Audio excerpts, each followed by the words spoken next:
ರಾಯರಿಗೆ ಜೀವನದಲ್ಲಿ ಯಾರೂ ಕೂಡ ಶತ್ರುಗಳು ಅಂತ ಇರಲಿಲ್ಲ. ಪ್ರಾಯ ಅಜಾತ ಶತ್ರುಗಳಾಗಿ ತಮ್ಮ ಜೀವನವನ್ನು ನಡೆಸಿದ ಬೆರಳೆಣಿಕೆ ಸಂಖ್ಯೆಯಲ್ಲಿ ಇರ್ತಕ್ಕಂಥ ಮಹಾನುಭಾವರು ಅಂತ ಹೇಳಿದ್ರೆ ರಾಘವೇಂದ್ರ ಸ್ವಾಮಿಗಳು. ಹಾಗೆ ರಾಘವೇಂದ್ರ ಸ್ವಾಮಿಗಳು ಕೂಡ ಅಜಾತ ಶತ್ರುಗಳಾಗಿ ತಮ್ಮ ಜೀವನವನ್ನು ನಡೆಸಿರ್ತಕ್ಕಂಥವರು. ರಾಯರ ಜೀವನದ ಇತಿಹಾಸವನ್ನು ನಿರೂಪಣೆ ಮಾಡತಕ್ಕಂಥ ರಾಘವೇಂದ್ರ ವಿಜಯದಲ್ಲಿ ನೋಡಿ, ಎಲ್ಲಾದರೂ ಕೂಡ ರಾಯರ ಶತ್ರುಗಳು ರಾಯರ ಮೇಲೆ ಆಕ್ರಮಣ ಮಾಡಿದ್ರು ಅಂತ ನಾವು ಕೇಳ್ತೇವ. ಶತ್ರುಗಳ ಮನಸ್ಸನ್ನೂ ಕೂಡ ಕರಗುವಂತೆ ಮಾತನಾಡಿ ಅವರ ಸ್ನೇಹವನ್ನ ಸಂಪಾದನೆ ಮಾಡ್ತಾ ಇದ್ರು ಅಂತ ಹೇಳಿದ್ರೆ ರಾಯರ ಶಕ್ತಿ ಎಷ್ಟು ಅನ್ನೋದನ್ನು ನಾವು ಚಿಂತನೆ.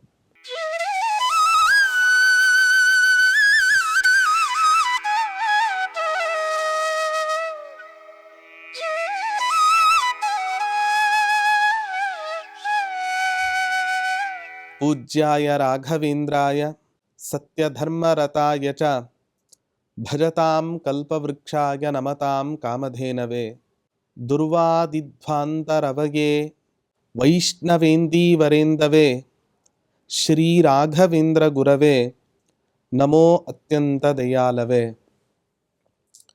ಶ್ರೀ ಗುರುಭ್ಯೋ ನಮಃ. ಹರಿ ಓಂ.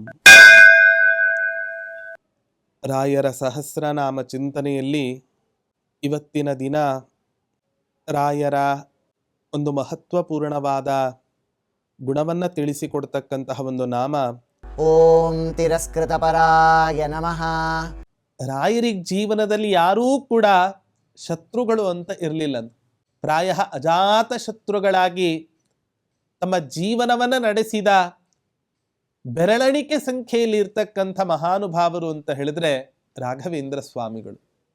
ಇವತ್ತಿನ ದಿನ ಯುಧಿಷ್ಠಿರನನ್ನ ಅಜಾತ ಶತ್ರು ಅಂತ ನಾವು ಕರಿತೇವೆ. ಯಾರ ವಿರೋಧವನ್ನೂ ಕೂಡ ತನ್ನ ಜೀವನದಲ್ಲಿ ಅವನು ಕಟ್ಕೊಳ್ಳಿಕ್ಕೆ ಇಷ್ಟವನ್ನ ಪಡಲಿಲ್ಲ. ಇಂಥ ದುರ್ಯೋಧನನ ವಿಷಯ ಬಂದಾಗಲೂ ಕೂಡ ಭೀಷ್ಮಾಚಾರ್ಯರು ದುರ್ಯೋಧನನ ಅವಗುಣಗಳೇನಾದರೂ ಕೂಡ ಕಾಣಿಸುತ್ತಾ ಅಂತ ಕೇಳಿದಾಗ ಯುಧಿಷ್ಠಿರ ಹೇಳ್ತಕ್ಕಂಥ ಮಾತು, ಮಾಡಬೇಕಾದ ಕೆಲಸ ಅಥವಾ ಹಿಡಿದ ಕೆಲಸವನ್ನ ಹಠದಿಂದ ಮಾಡಿ ಮುಗಿಸ್ತಕ್ಕಂಥ ಒಂದು ಗುಣ ಏನಿದೆ ಇದು ಉತ್ತಮ ಗುಣ ಅಂತ ದುರ್ಯೋಧನನಲ್ಲಿ ಈ ಯುಧಿಷ್ಠಿರ ಕಾಣ್ತಾನೆ. ಹಾಗಾಗಿ ಇನ್ನೊಬ್ಬರಲ್ಲಿ ಕೆಟ್ಟ ಭಾವನೆ, ಅವರಲ್ಲಿ ಇದ್ದಂಥ ದುರ್ಗುಣಗಳನ್ನು ಎಣಿಸಿ ನಿಂದನೆಯನ್ನ ಮಾಡತಕ್ಕಂತಹದ್ದು ಯುಧಿಷ್ಠಿರನಲ್ಲಿ ಯಾವತ್ತೂ ಕೂಡ ಇರಲಿಲ್ಲ. ಹಾಗಾಗಿ ಅವನು ಅಜಾತ ಶತ್ರು ಅಂತ ಲೋಕದಲ್ಲಿ ಇವತ್ತಿನ ದಿನ ಪ್ರಸಿದ್ಧನಾದ. ಹಾಗೆ ರಾಘವೇಂದ್ರ ಸ್ವಾಮಿಗಳು ಕೂಡ ಅಜಾತ ಶತ್ರುಗಳಾಗಿ ತಮ್ಮ ಜೀವನವನ್ನು ನಡೆಸಿರ್ತಕ್ಕಂಥವರು. ರಾಯರ ಜೀವನದ ಇತಿಹಾಸವನ್ನು ನಿರೂಪಣೆ ಮಾಡತಕ್ಕಂಥ ರಾಘವೇಂದ್ರ ವಿಜಯದಲ್ಲಿ ನೋಡಿ, ಎಲ್ಲಾದರೂ ಕೂಡ ರಾಯರ ಶತ್ರುಗಳು ರಾಯರ ಮೇಲೆ ಆಕ್ರಮಣ ಮಾಡಿದ್ರು ಅಂತ ನಾವು ಕೇಳ್ತೇವ. ಶತ್ರುಗಳ ಮನಸ್ಸನ್ನೂ ಕೂಡ ಕರಗುವಂತೆ ಮಾತನಾಡಿ ಅವರ ಸ್ನೇಹವನ್ನ ಸಂಪಾದನೆ ಮಾಡ್ತಾ ಇದ್ರು ಅಂತ ಹೇಳಿದ್ರೆ ರಾಯರ ಶಕ್ತಿ ಎಷ್ಟು ಅನ್ನೋದನ್ನು ನಾವು ಚಿಂತನೆ. ಶತ್ರುಗಳು ಅಂತ ಹೇಳಿದ್ರೆ ಇವರಾದ್ರೆ ಬಾಕ್ಯ ಶತ್ರುಗಳು ಇದ್ದರೂ ಅವರನ್ನು ಹೆಂಗ ಬೇಕಾದರೂ ಕೂಡ ಜಯಿಸಿ ಬಿಡಬಹುದೇನೋ. ಅಂತರಂಗದ ಶತ್ರುಗಳನ್ನ ಜೀವನದಲ್ಲಿ ಎದುರಿಸೋದು ಸ್ವಲ್ಪ ಕಷ್ಟ ಅಂತ. ಕಾಮ, ಕ್ರೋಧ, ಲೋಭ, ಮೋಹ, ಮದ, ಮಾತ್ಸರ್ಯ ಅಥವಾ ಸುಭಾಷಿತಕಾರ ನಿರೂಪಣೆ ಮಾಡುವಂತೆ ಷಡ್ದೋಷ ಪೂರುಷೇಣೇಹ ಹಾತವ್ಯಾ ಭೂತಿಮಿಚ್ಛತ ನಿದ್ರಾ ತಂದ್ರಾ ಭಯಂ ಕ್ರೋಧ ಆಲಸ್ಯಂ ದೀರ್ಘಸೂತ್ರತ ಎನ್ನುವ ಮಾತಿನಂತೆ ಇದು ನಮ್ಮ ಜೀವನದಲ್ಲಿ ಬರತಕ್ಕಂಥ ಅಂತರಂಗದ ಶತ್ರುಗಳು. ಈ ಶತ್ರುಗಳೂ ಕೂಡ ರಾಘವೇಂದ್ರ ತೀರ್ಥರನ್ನ ಬಾಧಿಸಲಿಲ್ಲ. ಇವ್ರ ಹತ್ರ ಹೋದ ನಮಗೇನೂ ಕೆಲಸ ಇಲ್ಲ ಅಂತ ಹೇಳಿ ರಾಯರ ಸಮೀಪಕ್ಕೆ ಸುಳಿಲಿಲ್ಲಂತೆ ಈ 6 ಗುಣಗಳು. ಹಾಗಾಗಿ ಜೀವನದಲ್ಲಿ ಅಂತರಂಗ ಶತ್ರುಗಳು, ಬಹಿರಂಗ ಶತ್ರುಗಳು, ನಾವು ಎರಡೂ ರೀತಿಯಾದ ಶತ್ರುಗಳನ್ನ ವ್ಯಕ್ತಿ ನಿಂತು ನಾವು ಜೀವನವನ್ನು ಇವತ್ತಿನ ದಿನ ನಡೆಸಬೇಕು. ಇಂಥ ಜೀವನಕ್ಕೆ ದೊಡ್ಡ ಆದರ್ಶ ಪ್ರಾಯ ಅಂತ ಹೇಳಿದ್ರೆ ಅದು ರಾಘವೇಂದ್ರ ಸ್ವಾಮಿಗಳು ಅಂತ ಹೇಳಿದ್ರೆ ತಪ್ಪಾಗ್ಲಿಕ್ಕೆ ಇಲ್ಲ. ಒಂದು ಸಂದರ್ಭ, ಯಾಕಿವತ್ತಿನ ದಿನ ನಮಗ್ ಶತ್ರುಗಳು ಹುಟ್ಟುತ್ತಾರೆ? ಒಬ್ಬ ಸುಭಾಷಿತಕಾರ ಹೇಳ್ತಾನೆ, ವಸ್ತುತಃ ವಿಚಾರ ಮಾಡಿದ್ರೆ ಜೀವನದಲ್ಲಿ ಯಾರಿಗೆ ಯಾರೂ ಶತ್ರುಗಳಲ್ಲ, ಯಾರಿಗೆ ಯಾರೂ ಮಿತ್ರರಲ್ಲ. ಪರಿಸ್ಥಿತಿ ಒಬ್ಬ ವ್ಯಕ್ತಿಯನ್ನ ಶತ್ರುವನ್ನಾಗಿ ಮಾರ್ಪಡಿಸುತ್ತೆ, ಇನ್ನೊಬ್ಬನನ್ನ ಮಿತ್ರನನ್ನಾಗಿ ಪರಿವರ್ತಿಸುತ್ತೆ. ಇಷ್ಟೇ ವ್ಯತ್ಯಾಸ. ಹಾಗಾಗಿ ನಾವು ಹೇಗಿರಬೇಕು? ಪ್ರಿಯವಾಕ್ಯ ಪ್ರದಾನೇನ ಸರ್ವೇ ತುಷ್ಯಂತಿ ಜಂತವಃ ತಸ್ಮಾತ್ ತದೇವ ವಕ್ತವ್ಯಂ ವಚನೆ ಕಾದರಿದ್ರತಾ. ಪ್ರಿಯವಾದ ಮಾತನ್ನ ಆಡೋದ್ರಿಂದ ಎಲ್ಲರಿಗೂ ಸಂತೋಷ ಆಗತ್ತೆ ಅನ್ನೋದಾದ್ರೆ ಅದನ್ನೇ ಮಾತನಾಡಬೇಕು. ಮಾತಾಡ್ಲಿಕ್ಕೇನಾದ್ರೂ ಕೂಡ ದಾರಿದ್ರ್ಯ ಇದೆನಾ? ಸಂಪತ್ತಿಗೆ ದಾರಿದ್ರ್ಯ ಇರಬಹುದು, ಅನೇಕ ವಿಷಯಗಳಲ್ಲಿ ದಾರಿದ್ರ್ಯ ಇವತ್ತಿನ ದಿನ ಜೀವನದಲ್ಲಿ ಇದ್ದರೂ ಕೂಡ ವಚನೆ ಕಾದರಿದ್ರತ, ಮಾತಿನಲ್ಲಿ ಏನ್ ತಾನೇ ದಾರಿದ್ರ್ಯ ಇದೆ? ಇತಿಹಾಸವನ್ನ ನೋಡ್ತಾ ಬನ್ನಿ. ರಾಮ ಹನುಮಂತನ ಸಂದರ್ಶನವನ್ನ ಮಾಡಿದಾಗ ಲಕ್ಷ್ಮಣನನ್ನ ಕುರಿತು ಹೇಳ್ತಕ್ಕಂಥ ಮಾತು ಹನುಮಂತನ ಬಗ್ಗೆ, ಪ್ರಿಯಂ ವದಹ ಸೂನೃತಾವಾಕ್. ಎಂಥ ಶತ್ರುವಿನ ಮನಸ್ಸನ್ನು ಕೂಡ ಬದಲು ಮಾಡತಕ್ಕಂಥ ಮಾತು ಈ ಹನುಮಂತನ ಮಾತಾಗಿದೆ. ಅವರ ಮನಸ್ಸನ್ನ ಕರಗಿಸುವಂತಹ ಮಾತು ಈ ಹನುಮಂತನ ಮಾತು ಅಂತ ಹೇಳ್ತಾನೆ. ದೇವರು ಕೊಟ್ಟಂಥ ಶಕ್ತಿ ಮನುಷ್ಯರಿಗೆ ಮಾತು. ಕೆಲವೊಂದ್ಸಲ ಎಷ್ಟೋ ಶ್ರೀಮಂತರಿಗೆ ಮಾತನಾಡ್ತಕ್ಕಂಥ ಒಂದು ಶಕ್ತಿ ಇರಂಗಿಲ್ಲ. ಹಾಗಾಗಿ ಮನುಷ್ಯರಿಗೆ ಅನಾಯಾಸವಾಗಿ ಭಗವಂತ ಕೊಟ್ಟಿರ್ತಕ್ಕಂತಹ ಒಂದು ಶಕ್ತಿ ಅಂತ ಹೇಳಿದ್ರೆ ಅದು ಮಾತನಾಡ್ತಕ್ಕಂಥ ಶಕ್ತಿ. ಮಹಾದೇವೋ ಮರ್ತ್ಯಾನ್ ಆವಿವೇಶ. ಮನೋನಿಯಾಮಕರಾದಂಥ ರುದ್ರದೇವರು ಮಾತಿನ ರೂಪದಲ್ಲಿ ಎಲ್ಲ ಮನುಷ್ಯರಲ್ಲೂ ಕೂಡ ಸನ್ನಿಹಿತರಾಗಿದ್ದಾರೆ ಅಂತ ಹೇಳುತ್ತೆ ವೇದ. ವಾಚಂ ಧೇನುಮುಪಾಸೀತ ಅಂತ ಒಂದು ಪ್ರಸಿದ್ಧವಾದ ಮಾತು. ಮಾತು ಕಾಮಧೇನು ಇದ್ದಂತೆ, ಸಕಲ ಐಶ್ವರ್ಯದಾಯಿಯಾಗಿರ್ತಕ್ಕಂತಹದ್ದು ಮಾತು.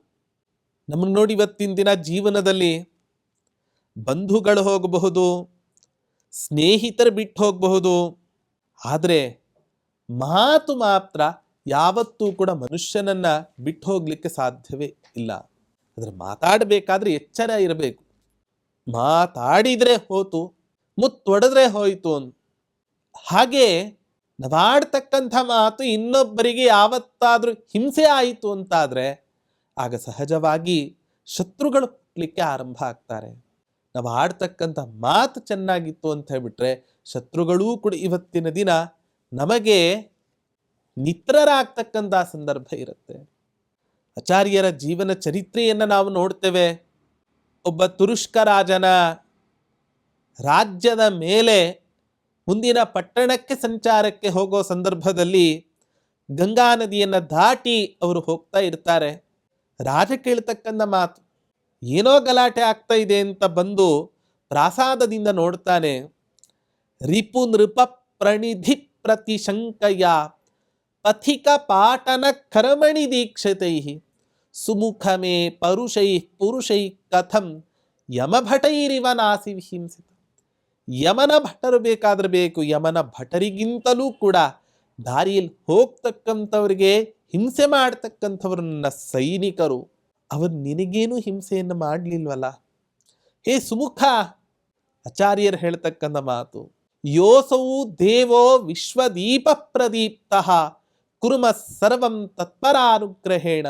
ಯಾವ ಈ ಜಗತ್ತನ್ನ ಬೆಳಗ್ತಕ್ಕಂಥ ಸೂರ್ಯನಿದ್ದಾನೆ, ಅವನ ಅಂತರ್ಗತನಾದ ನಾರಾಯಣನ ಅನುಗ್ರಹದಿಂದ ನಾವು ಈ ಎಲ್ಲ ಕೆಲಸವನ್ನು ಕೂಡ ಮಾಡ್ತಾ ಇದ್ದೇವೆ ಅಂತ ಗಂಭೀರವಾದ ಮಾತಿನಲ್ಲಿ ಹೇಳಿದಾಗ ಆ ಮಾತಿಗೆ, ಆ ಗಾಂಭೀರ್ಯಕ್ಕೆ, ಆ ಬ್ರಹ್ಮ ವರ್ಚಸ್ಸಿಗೆ ಮಾರು ಹೋದ ರಾಜ ರಾಜ್ಯಾರ್ಥಂ ಸಪದಿ ಸಮರ್ಪಯಾಂಬಭೂವ. ಅರ್ಧ ರಾಜ್ಯವನ್ನೇ ಸಮರ್ಪಣೆ ಮಾಡಿಬಿಟ್ಟಂತೆ ರಾಜ ಆ ಆಚಾರ್ಯರಿಗೆ. ಹಾಗಾದ್ರೆ ಮಾತು ನಮ್ಮನ್ನ ಶತ್ರುಗಳನ್ನ ಹುಟ್ಟಿ ಹಾಕತ್ತೆ, ಶತ್ರುಗಳನ್ನ ಸದೆಬಿಡಿಯತ್ತೆ ಅನ್ನೋದಕ್ಕೆ ಇತಿಹಾಸದ ಪುಟಗಳಲ್ಲಿ ಅನೇಕ ಕಥೆಗಳನ್ನ, ಇತಿಹಾಸವನ್ನ ನಾವು ನೋಡ್ತೇವೆ ಇವತ್ತಿನ ದಿನ. ರಾಘವೇಂದ್ರ ತೀರ್ಥರಿಗೆ ಅಂತರಂಗದಲ್ಲಂತೂ ಶತ್ರುಗಳು ಇರಲಿಕ್ಕೆ ಸಾಧ್ಯವೇ ಇಲ್ಲ. ಎಲ್ಲವನ್ನೂ ಗೆದ್ದವರು, ಅಂತರಂಗದ ಶತ್ರುಗಳನ್ನೇ ಗೆದ್ದ ಮಹಾನುಭಾವರು. ಬಾಹ್ಯ ಶತ್ರುಗಳನ್ನು ಗೆಲ್ಲಿಕ್ಕೆ ಕಷ್ಟ ಆದೀತ ಅವರಿಗೆ. ಕೆಲವರು ಅಂತರಂಗದ ಶತ್ರುಗಳನ್ನೇ ಗೆದ್ದಿರಂಗಿಲ್ಲ, ಬಾಹ್ಯ ಶತ್ರುಗಳನ್ನು ಗೆದ್ದಿದ್ದೇವೆ ಅಂತ ಹೇಳ್ತಾರೆ. ರಾಯರ್ ಆ ರೀತಿ ಅಲ್ಲ. ಅಂತರಂಗದ ಶತ್ರುಗಳನ್ನೂ ಗೆದ್ದಿದ್ದಾರೆ, ಬಾಹ್ಯ ಶತ್ರುಗಳನ್ನೂ ಗೆದ್ದಿದ್ದಾರೆ. ಎಲ್ಲ ರೀತಿಯಾದ ಶತ್ರುಗಳನ್ನ ಗೆದ್ದು ಅವರು ಇವತ್ತಿನ ದಿನ ಶತ್ರುಗಳೇ ಇಲ್ಲ, ಅಜಾತ ಶತ್ರುಗಳ ಇವತ್ತಿನ ದಿನ ಜನರ ಮಾನಸದಲ್ಲಿ ಇವತ್ತಿನ ದಿನ ತುಂಬಿಕೊಂಡಿದ್ದಾರೆ ಅಂತ ಹೇಳಿದ್ರೆ ರಾಯರ ವ್ಯಕ್ತಿತ್ವ ಎಂತಹದ್ದು ಅನ್ನೋದನ್ನ ನಾವು ಚಿಂತನೆ ಮಾಡಬೇಕು. ಅವರಂತೆ ನಮಗೂ ಕೂಡ ಜೀವನದಲ್ಲಿ ಯಾವ ಶತ್ರುಗಳೂ ಕೂಡ ಇರೋದು ಬೇಡ, ಶತ್ರುಗಳ ಬಾಧೆ ನಮಗೆ ಬೇಡ ಅಂತ ರಾಯರನ್ನ ನಾವು ಪ್ರಾರ್ಥನೆ ಮಾಡಿಕೊಂಡ್ರೆ ನಮಗೂ ಕೂಡ ಜೀವನದಲ್ಲಿ ಶತ್ರುಗಳು ಇಲ್ಲದೇ ಇರುವಂತೆ ಆದೀತು ಅನ್ನುವಂತಹ ಒಂದು ಪ್ರಾರ್ಥನೆ ಈ ನಾಮದಲ್ಲಿ ನಾವು ನೋಡಬಹುದಾಗಿದೆ.